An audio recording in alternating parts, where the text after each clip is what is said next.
Hello guys, આજે આપણે બનાવીશું બધા જ છોકરાનું મનગમતું પસંદનું શાક ને પૂરી બનાવીશું.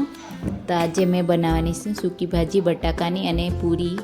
મારા છોકરાને ખાવાની ઈચ્છા હતી તો મેં અહીંયા આગળ 4-5 બટાકા લઈ લીધા છે. મસ્ત ધોઈને એને કુકરમાં થોડું પાણી નાખીને આપણે એને 1-2 સીટી વગાડી લઈએ. પછી અહીંયા કુકર મૂકી દીધું છે. અહીંયા મેં લોટ બાંધી લીધો છે, થોડો મેંદો અને થોડો ઘઉંનો લોટ મિક્સ કરીને અંદર જીરું નાખીને મસ્ત તિલથી મોવીને મીઠું નાખીને મસ્ત બાંધી લીધો છે. હવે એને મેં થોડી વાર ઢાંકી દઉં. જ્યાં સુધી લોટ થાય છે ત્યાં સુધી મેં બીજું કામ કરી લઉં. તો અહીંયા આગળ મેં તેલ ગરમ કરવા મૂકી દીધું છે અને એક બાજુ પૂરી વણવાની ચાલુ કરી લીધી છે. તો અહીંયા મારા બટાકા બફાઈને બી રેડી થઈ ગયા છે. 2 સીટી વાગી ગઈ છે. અહીંયા મેં પૂરી એક કરીને બધી જ પૂરી એકસાથે વણી લઉં.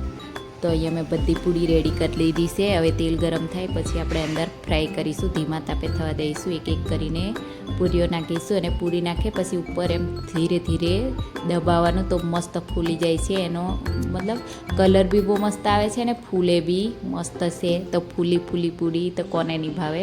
અમારે તો ઘરમાં બધાને ફૂલી પૂરી મસ્ત લાગે અને એકદમ મસ્ત થઈ જાય છે. તો આવી રીતના આ પહેલી પૂરી છે તો બરાબર નહીં ફૂલી, પણ હવે બીજી પૂરી એક કરીને બધી પૂરી આપણે ફ્રાય કરી લઈએ. પછી અહીંયા આગળ મારા બટાકા બી બનીને રેડી થઈ ગયા છે.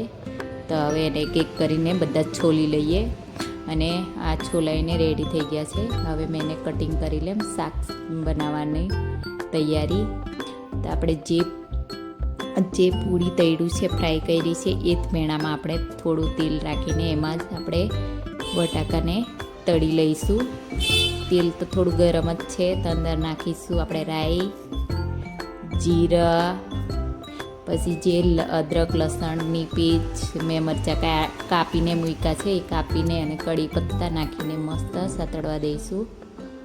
થોડી વાર સતળાઈ જાય પછી આપણે અંદર નાખીશું પૂરો મસાલો જે આપણે બટાકા બનાવ્યા છે તે. આવી રીતના બનાવે કોણ બનાવે આવી રીતના બનાવે તો મારા છોકરાને તો બહુ ભાવે છે. તો અમે આવી રીતના બનાવીએ. કોના છોકરાને નહીં ભાવતું? મારા છોકરાને તો બહુ ભાવે છે. ટેસ્ટી બનીને મારી જો સૂકી ભાજી બનીને રેડી થઈ ગઈ છે.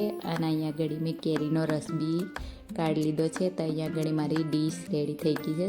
પૂરી, સૂકી ભાજી ને કેરીનો રસ. એટલે પૂરી સાથે બી કેરીના રસ સાથે બી પૂરી ખાઈ શકાય.